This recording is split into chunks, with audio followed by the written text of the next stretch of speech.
18 July Bangladesh time সকাল 10টায় BTS এর permission to dance on stage live হবে, যেটি তাদের 2021 থেকে 2022 সালের সেউল কনসার্টের অঙ্গিকে। এই লাইভ অ্যালবামে 22টি ট্র্যাক অর্থাৎ গান থাকবে।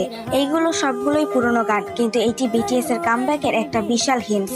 এর আগে বিটিএস কখনো লাইভ অ্যালবাম বানায়নি, এটা তাদের প্রথম লাইভ অ্যালবাম, যেটি নতুন না, কিন্তু আমাদের জন্য এটা নতুন। বিটিএস ফেরত আসার পর ফার্স্ট অ্যালবাম।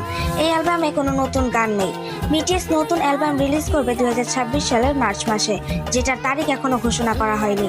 2025 সালে বিটিএস এর কোনো সিঙ্গেল গান আসতে পারে, যেমন বাটার ছিল সিঙ্গেল, সেরকম কোনো একটা গান আসবে, সেটা অ্যালবামের অন্তর্ভুক্ত নয়, শুধু একটা গান। সেটা কখন বের হবে সেটার সময় এখনো ঘোষণা করা হয়নি। বিটিএস ইতিমধ্যেই বলে দিয়েছে তারা অ্যালবামের কাজ আমেরিকাতে শুরু করে দিয়েছে। তাই আবারও বলছি, 18 জুলাই কোনো কনসার্ট বা কোনো অ্যালবাম রিলিজ হবে না, হবে বিটিএস এর প্রথম লাইভ অ্যালবাম, যেটা 2021 সাল থেকে 2022 সালের permission to dance on stage Seoul কনসার্টের টোটাল 22টা গান নিয়ে হবে।